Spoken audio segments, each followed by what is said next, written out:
Main ke Jabar kali ini yang pertama kami buat mengajak Poppy Sofia, kemudian Bisma Karisma, Vigi dan Safna, lalu Marcelia atau dipanggilnya Celi.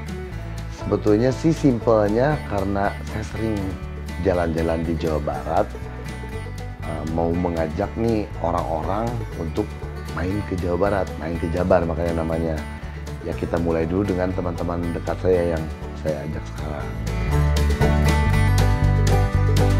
Startnya dari Kampung Adat Kasepuhan Sinar Resmi di Sukabumi, melalui Cimaja, kemudian lanjut ke Geopark Ciletuh yang sudah banyak orang tahu, tapi teman-teman yang saya bawa, yang saya ajak ini, yang saya ajak riding, hampir semuanya belum pernah ngerasain riding di situ. Terus ke Ujung Genteng dulu, dan ada spot-spot yang mungkin banyak orang yang belum tahu di Ujung Genteng, termasuk juga yang teman-teman yang saya ajak.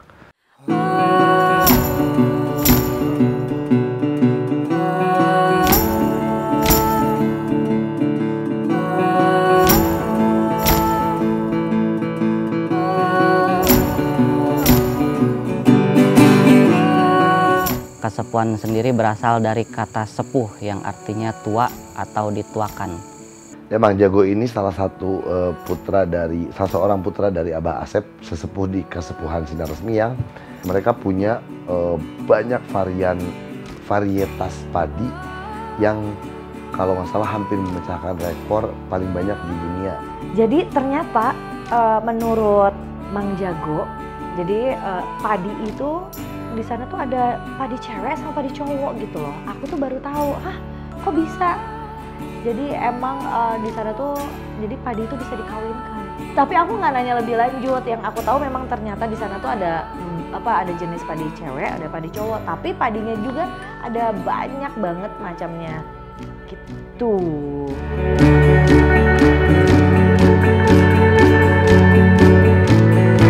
Kasepuhan Sinar Resmi memiliki 68 varietas padi lokal.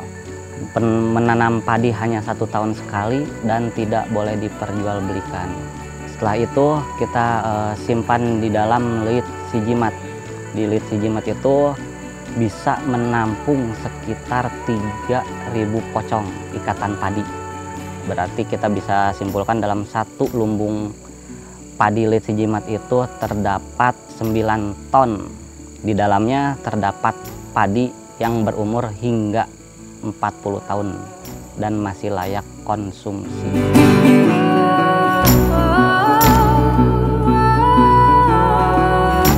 Menurut saya Kasepuhan itu termasuk ke dalam masyarakat adat tradisi, bukan masyarakat tradisional. Kenapa? Karena kita bisa memilah-memilih mana yang tidak mengganggu ke dalam tatanan adat tradisi, yaitu masalah padi. Contoh misalnya handphone kita terima, listrik kita terima walaupun ada satu ruangan yang tidak menggunakan listrik. Istilahnya di sini ada istilah kudu bisa ngigelan zaman. Boleh mengikuti asal jangan terbawa. Contohnya kalau misalnya yang masuknya traktor kita tolak, karena kalau traktor sampai masuk berarti kerbau kita hilang. Kalau misalnya yang masuk penggilingan padi itu kita tolak, karena kalau penggilingan itu masuk sendiri lisung kita hilang. Jadi apapun yang masuk yang tidak mengganggu tatanan padi kita terima.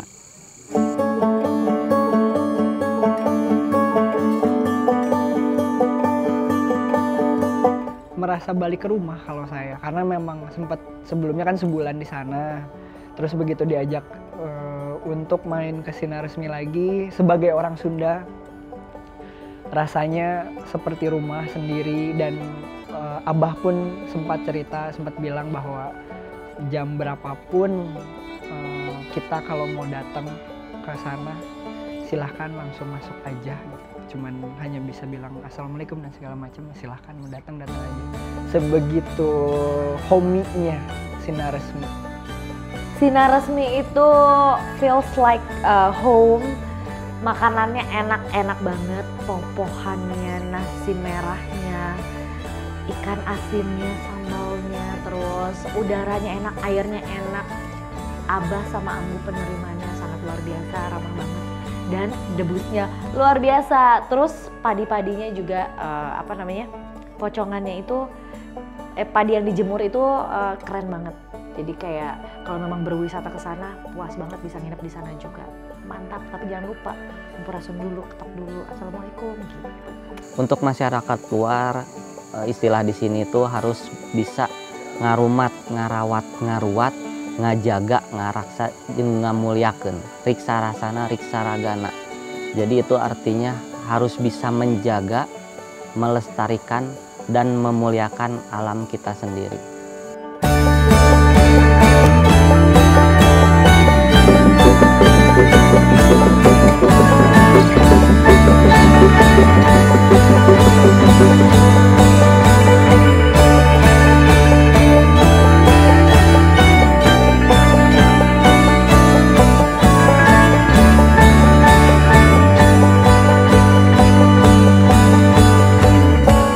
Bismillahirrahmanirrahim.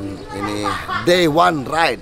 Kebetulan kita datangnya kemarin, tapi ridingnya mulai hari ini dari Kampung Adat Kasepuhan Sinar Resmi Sukabumi. Kita mau ke Cimaja dulu sebentar, habis itu lewat Geopark Ciletuh, finish di Ujung Genteng. Semuanya sudah ready, sudah sarapan, motornya alhamdulillah oke semua. Mudah-mudahan nggak ada apa-apa di jalan dan dapat kabar bagus dong pastinya. Gimana? Let's go.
Sengaja gua ngajak mampir ke sini. Lu tau nggak ini tempat-tempat toko alat syuting ya? Ini gue lagi lihat kacamata tuh. Bukan itu maksud gua, ini tahu tempat siapa nggak?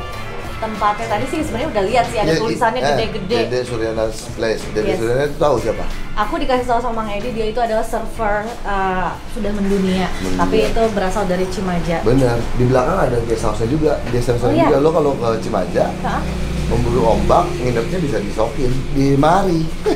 Nggak di sini ya? Enggak, iya di guest house-nya. Itu pantainya langsung depan. Nah, Mang Edi mencium bau-bau sesuatu nggak? bau manusianya sih ada di sini. Ada. Oh, ya belum mandi. Nah ini Ya, dia. ya. Bukan. Ini dia Dede Suryananya. Wow. Kopi Sofia. Selamat datang di Terima Cimaja. kasih. Belum apa-apa aku udah Sama ganti saya juga. kacamata. Iya. Bob, terakhir gue ketemu dia, nggak terakhir sih, yang ngagetin. Gue pulang dari Brazil. Dia pesawat. Hah? Lama banget. Pulang banget, nggak cuma itu ngagetin banget. Di Brazil loh, Brazil gitu. Yang lu sama Bimo ya? 30. Sama siapa? Kagak, sama siapa ya? Gue enggak, gue sendiri. Oh, gitu. Itu mah ke Spanyol, ke Oh, iya. sama Gading mah. Oh iya salah. Ini mah Brazil, 30 jam dari Indonesia. Pas di pesawat, hah si Bang Dede, habis ngapain? Habis ngapain?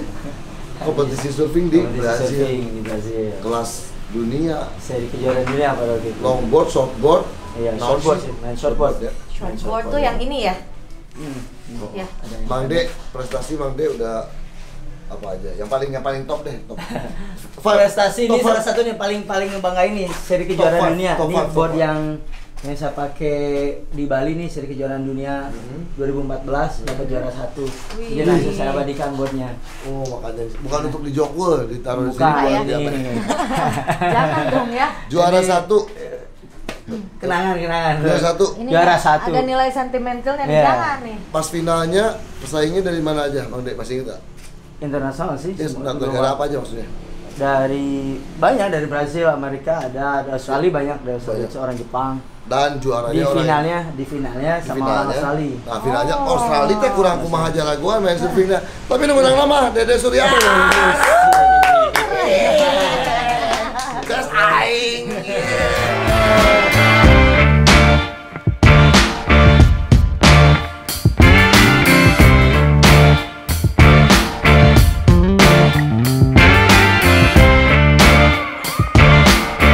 BJB Mobile transfer rekening lain, nama rekeningnya.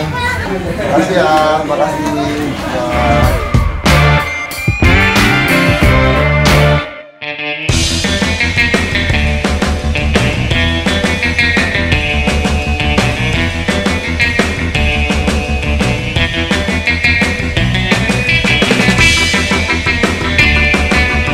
Saya mulai surfing tahun 90-an. Jadi waktu itu umur 6-7 tahun. Dulu saya nggak kepikiran bisa sampai sekarang ya. Dulu cuman ya senang-senang aja, sering main di pantai, terus melihat ada bule waktu itu sering main di pantai Cimaja. Terus saya sering lihat karena emang saya mainnya di situ juga, di pantai batu kadang-kadang ada pasirnya. Nah pas lagi pasir saya main, terus ada yang bule main, terus saya lihat, terus ada yang ngajak. Itu yang ngajaknya orang lokal juga, yang pertama surfing di sini untuk orang lokalnya. Ada Diki, terus Boyke. Nah saya diajak sama Diki, coba yuk main. Nah saya coba, sampai sekarang ketagihan.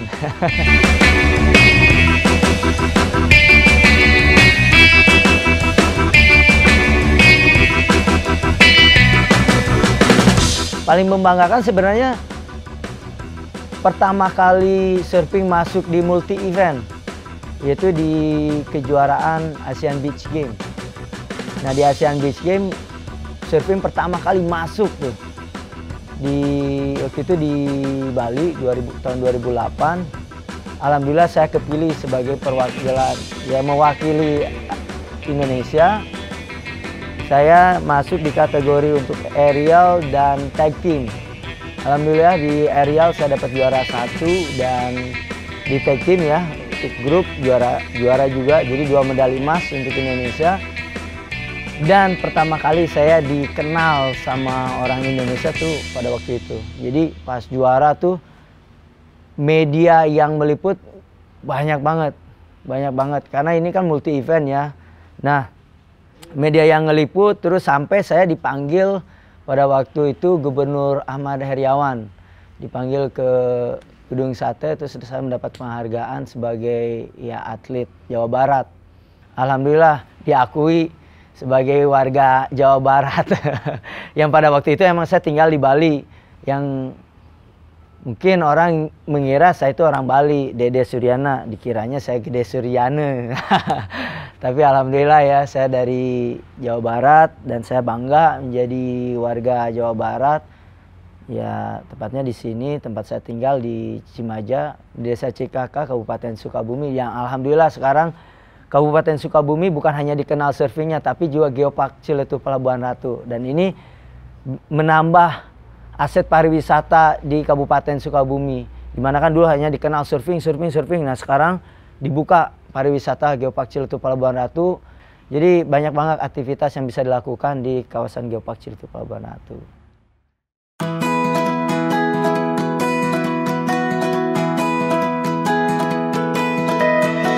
Jadi Geopark Ciletuh itu sebetulnya namanya Geopark itu lingkupnya luasannya besar sekali dan ini kan disematkan oleh UNESCO.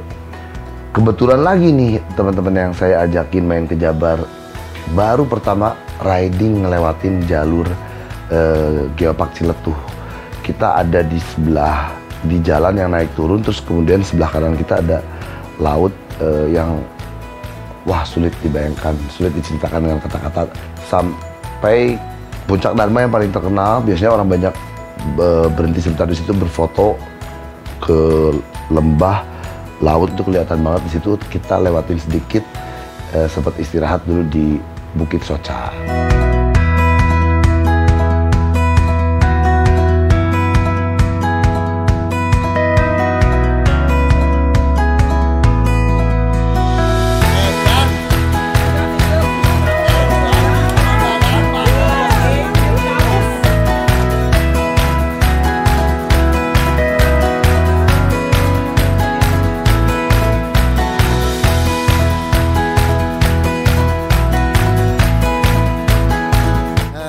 sekarang kita ada di Bukit Soca namanya ya.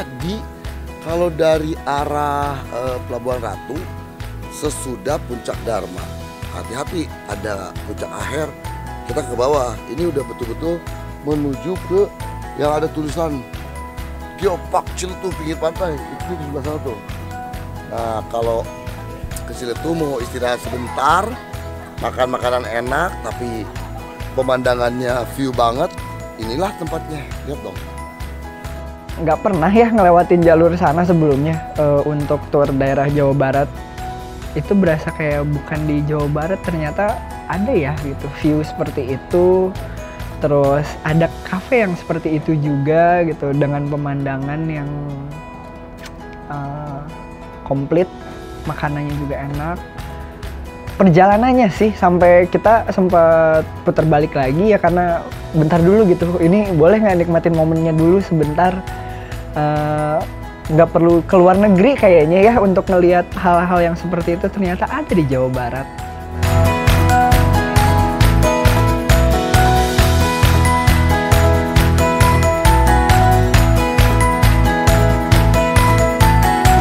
Sekarang kita lanjut ke ujung genteng untuk pelepasan tukik.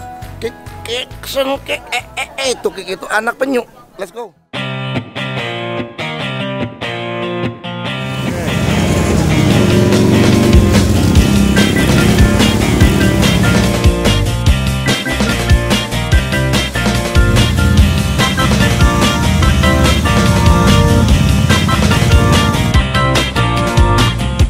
Jalur Ciletuh itu luar biasa ya, sampai-sampai tadi kan ada beberapa kali break kita ke pinggir jalan gitu ya. Pas aku buka helm, oh my god, rambut aku kayak jalur Ciletuh, gitu ya.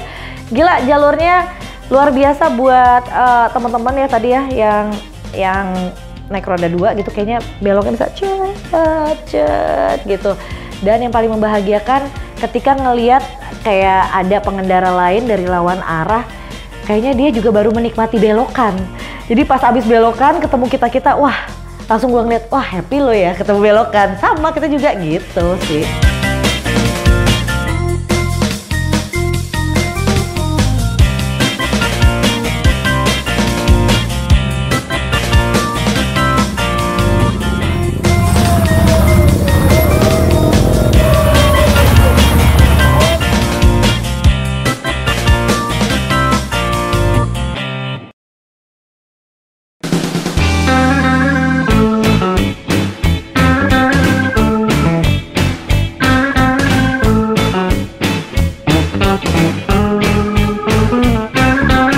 Di ujung genteng ada yang wajib dikunjungi, namanya konservasi penyu Pangumbahan, Turtle Conservation.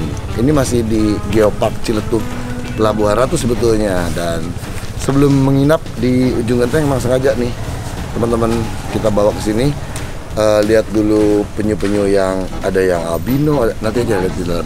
Sekalian kita mau melepas tukik. Tukik itu penyu yang siap berenang ke laut. Pelepasannya 5:30 sore. Nah, gitu. Kita lihat dulu masuk ke akuariumnya. Habis itu kita akan melakukan pelepasan tukik. Katanya sih kita mau dikasih 25 ekor. Tapi nggak boleh pegang. Ya karena itu fragile. Karena usianya baru 2 hari. Baru 2 hari, iya. Dicek dulu dia sanggup nggak berenang ke ocean. Kalau sanggup, baru dilepas. Kalau nggak sanggup, dipelihara dulu gitu. Kalau dibalikin kan ada barcode-nya. Kalau di scan dia lolos. Iya. Dan sebelum masuk ke tempat pelepasannya udah ada Pak Diki, pengurus di sini, ketua konservasi turtle Pangumbahan ujung genteng. Ini dia Pak Diki. Halo Pak Diki. Pak Diki, halo, kenalkan teman-teman saya. Pak Diki. Nah, kita masuk ya. Ini Pak Diki itu yang akan jelasin ini ruangan apa sebetulnya. Let's go.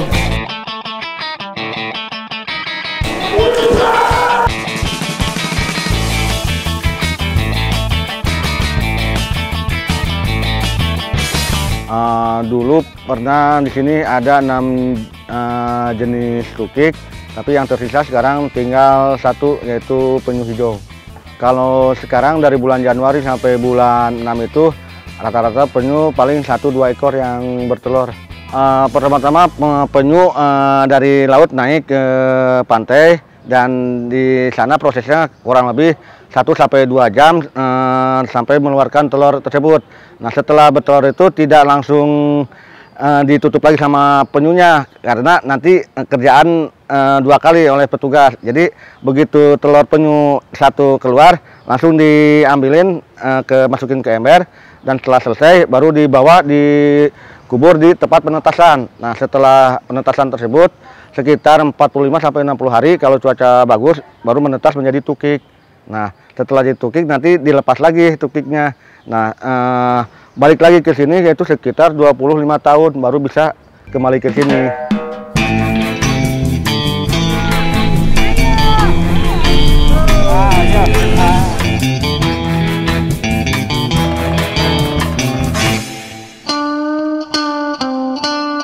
Kalau ngomongin telur penyu, aku nggak mau soalim ya.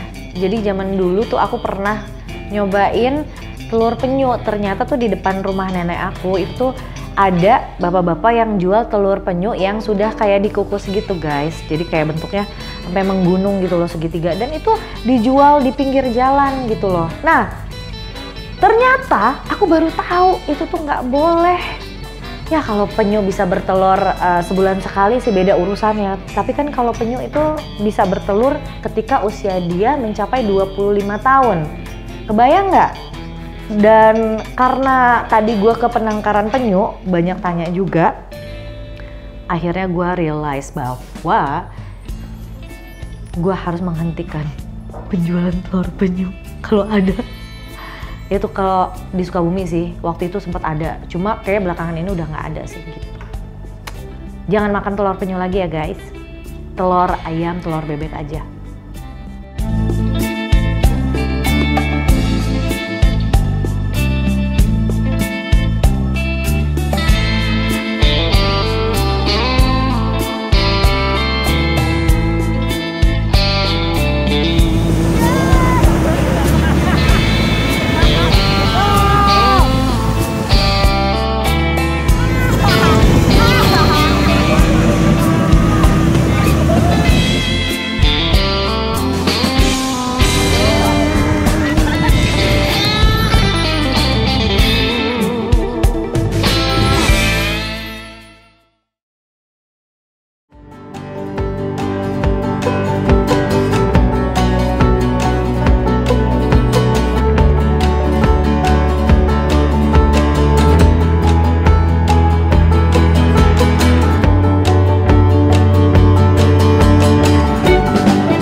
Day one ride, aduh ini banyak pasir ya, aduh abis jadi penyu. Day one ride main ke Jabar finish dengan sangat manis. Kita sekarang ada di ujung genteng, tepatnya di Ocean View Hotel dan bulan menuju purnama. Lagi mau makan malam di pinggir pantai, sengaja disetting dong, sengaja disetting buat kita dong, luar biasa. Kalian kalau ke ujung genteng tadi harus nyobain ke Tarto, apa namanya tuh, penangkaran penyu ya di Pangumbahan. Terus kalau mau nginep di sini di Ocean View Resort terbaik.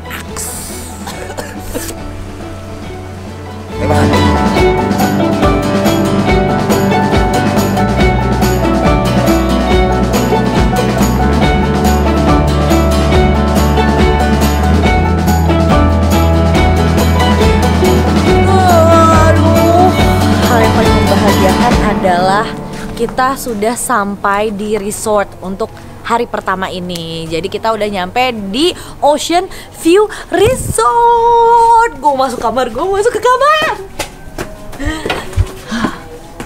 Ayo, let's go.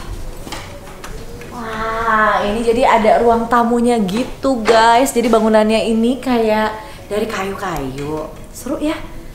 Joglo gitu ya. Oh tapi joglo tuh panggung. Tapi kita lihat kamarnya asik nggak? Wow, siapa itu? Aku lagi packing guys. Oh, oke guys. Kamar aku mana? Yang itu. Ini? Iya, ini Charlie. Cari ini. Ya, itu paling gede. Oh wow, guys.